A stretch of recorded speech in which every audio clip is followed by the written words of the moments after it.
అప్పుడే నేను హర్నాథ్, రమణమూర్తి, కృష్ణ వీళ్ళందరితో యాక్ట్ చేశా. All are heroine oriented films. మీరన్నా అన్ని హిట్ అయ్యాయి. అన్నీ హిట్ అయింది.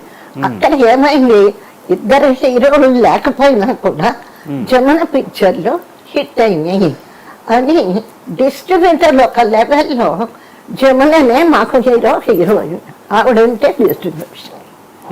ఆ లెవెల్లోకి వెళ్ళిపోయాను ఆ 3 ఏళ్ళు. అప్పుడు గుండమ్మ కథకి రాజీ చేయాలని చక్రపాణి గారు, కేవీ రెడ్డి గారు ట్రై చేశారు.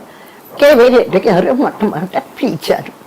నాన్నగారు నేను వెళ్ళి కూర్చొని, చక్రపాణి గారు ఏంటి శ్రీనివాసరావు ఏంటి పెద్దవాళ్ళతో ఎందుకు వచ్చిన గొడవలు, ఆ పిక్చర్లన్నీ పాడైపోతున్నాయి అంటే జమున వేయాల్సిన హీరోయిన్ పాత్ర ఇంకొకళ్ళు వేస్తే ఆ పిక్చర్ ఆడేది కాదు. అది 100 రోజులు ఆడాల్సిన పిక్చర్లు 50 రోజులు ఆడే.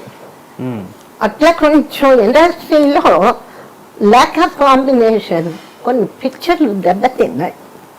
అది దృష్టిలో పెట్టుకొని కేవీ గారు, చక్రపాణి గారు రాజీ ప్రయత్నం చేశారు. అప్పుడు వాళ్ళు ఏం చేశారు అంటే, వాళ్ళొక రూము, నాన్నగారు నేను ఒక రూమ్లో కూర్చోబెట్టారు. కేవీ రెడ్డి గారు ఏంటమ్మా ఇదేం బాగలేదు, పెద్దవాళ్ళు మేము మాట్లాడతాము అని చెప్పి లోపలికి వెళ్ళి వాళ్ళతో మాట్లాడి వచ్చారు. బయటకు వచ్చి అప్పుడు ఏం చెప్పారు అంటే, పోన్లేమ్మా వాళ్ళు పెద్దవాళ్ళు కదా, వయసులో కంటే పెద్దవాళ్ళు, ఒక క్షమాపణ పత్రం, నేను ఇంకా మీదట ఇలా ప్రవర్తించను అని ఒక క్షమాపణ పత్రం ఇస్తే వాళ్ళిద్దరూ యాక్ట్ చేస్తారు. ఏమిటా ప్రవర్తన, కాళ్ళ మీద కాళ్ళు వేసుకొని కూర్చోకూడదు ఇటువంటివా? ఏమిటో ప్రవర్తన వాళ్ళకే తెలియాలి అని చెప్పి అది కేవీ రెడ్డి గారికి వచ్చి చెప్పారు. ఓన్లేమ్మ ఇచ్చేయాలి, వాళ్ళ ఆత్మ సంతృప్తి పడుతుంది. సార్ వాళ్ళకైనా ఆత్మ ఉంది, నాకు లేదా, ఆత్మాభిమానం నాకు లేదా. పోనీ సార్ ఇప్పుడు నేనేం తప్పు చేశాను, ఫస్ట్ వాళ్ళని ఇక్కడ పిలవండి, మా ముగ్గురిని కూర్చోబెట్టండి, పెద్దవాళ్ళు కాబట్టి మీరు చెప్పండి ఎవరిది తప్పు. నేను నిజంగా వాళ్ళ పట్ల తప్పు చేస్తే క్షమాపణ చెప్తాను. ఏమీ లేనప్పుడు నేను ఎందుకు క్షమాపణ చెప్పాలి? నా తప్పేమిటి ముందు? ఊరికే కాలు మీద కాలు వేసుకుంది ట్రబుల్ సమ్ ఆర్టిస్ట్ అంటే, మరి ట్రబుల్ సమ్ అయితే 3 ఏళ్ళు నా సంవత్సరానికి నా 8 పిక్చర్లు ఎట్లా యాక్ట్ చేస్తాను? ఇవన్నీ మాట్లాడి ఆఖరికి అది ఫెయిల్ అయిపోయింది. చర్చలు ఫలప్రదంగా పేపర్లో అంతా చర్చలు. నాగిరెడ్డి, కేవీ రెడ్డి గారి రాజీ ప్రయత్నం విఫలం అని పెద్ద తాటికాయంత అక్షరాలు ఎప్పటికీ ఉన్నాయి, ప్రెస్ కటింగ్స్. అది అదొకటి ఫెయిల్ అయిపోయింది. ఏమేమో కూర్చోబెట్టి వాళ్ళకి 4 చివాట్లు, నాకు 4 చివాట్లు పెట్టి కాఫీ ఇచ్చేయండి, కలిసి చేస్తాం. వాళ్ళు అటు వెళ్ళిపోయారు, నేను ఇటు వచ్చేసాను. ఇంకా ఆఖరికి గుండమ్మ కథ మళ్ళీ నాగిరెడ్డి, చక్రపాణి గారు ఈసారి చక్రపాణి మళ్ళీ 2వసారి చెప్తే మేము కండిషన్ పెట్టాం, మేమేం తప్పు చేయలేదు, మా అమ్మాయి ఏం తప్పు చేయలేదు, అమ్మాయి అలవాట్లు అమ్మాయి ఒకటే. చక్రన్న గారు మీరు వాళ్ళని పిలిచి మా ముగ్గురిని కూర్చోబెట్టండి, అమ్మాయి ఏదన్నా తప్పు చేసింది ఇది అంటే క్షమాపణ మేము చెప్తాం, లేదు అంటే వాళ్ళ ఇష్టం. అంతేగాని ఈ క్షమాపణ పత్రాలు ఇవన్నీ మేము ఇవ్వము అని చెప్పాం. అప్పుడు ఇక ఆయన ఏం చేశారు, ఒకరోజు రామారావు గారు, నేను, నాన్నగారు, చక్రపాణి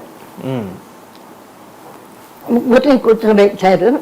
ఏంది ఇది, ఏం బాగా ఏంటిది సినిమాలో ఇట్లాంటి సంఘటన, మీ రాబోయే తరానికి ఇలాంటి పెద్ద మార్గం చూపిస్తున్నారు, బాగలేదు రామారావు అని ఆయనకి. అమ్మాయి నువ్వు ఇంకా నేర్చుకోవాలి, పెద్దవాళ్ళు ఎట్లా గౌరవించాలి ఏంటి అని. మొత్తానికి వాళ్ళకి 2 నాకు 2 అక్షంతలు వేసి గుండమ్మ కథ యాక్ట్ చేయండి డేట్స్గా అలాగే సార్. నెక్స్ట్ డే నాగేశ్వరరావు గారు, ఆయనతో ఉన్న ఇద్దరు డైలాగు చక్రపాణి, రాజీ చేసిన చక్రపాణి గారు. ఆయనతో ఇదే మాట అంటే ఆఖరికి నేను కొంచెం చనువుగా ఇదిగా మాట్లాడాను. నాగేశ్వరరావు గారు, మీరు నాకు యాక్టింగ్లో ఎన్నో విషయాలు నేర్పించారు. How to use tear, long షాట్లో ఏడవక్కర్లేదు, ఇట్లాంటివి ఎన్నో యాక్టింగ్ సైడ్ నేర్పినప్పుడు పర్సనల్గా కూడా ఏదైనా ఇట్లా చిన్న చిన్న విషయాలు ఉంటే అమ్మాయి నువ్వు ఇట్లా ఉండాలి ఇలా ఉండకూడదు అని ఎందుకు చెప్పగలదు, చెప్పచ్చు కదా. అది ఆయన్ని చదువుగానే కొంచెం అంటే ఏదైనా అయిపోయిందిలే అన్నారు. మొత్తం కాఫీ తాగి గుండమ్మ కథ అన్నారు. అది ఆ గుండమ్మ కథ. అదే నాకు ఫస్ట్ డే ఆఫ్టర్ కాంప్రమైజ్ ఇదే పిక్చరు.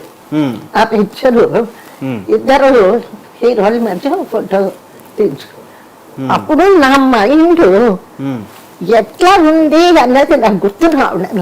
మామూలుగా క్యాజువల్గా మేము ఉన్నానా, లేకపోతే వీళ్ళిద్దరి మీద విజయం సాధించానా అన్నది నాకు గుర్తులే.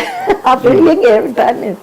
బట్ స్టిల్ అయితే వాళ్ళిద్దరేమో చెవులు వెళ్ళేస్తూ ఒక స్టిల్ మళ్ళీ ఫ్రెండ్లీగా ఇద్దరు చేతులు మధ్య చేసి స్టిల్ తీయించుకున్నాం.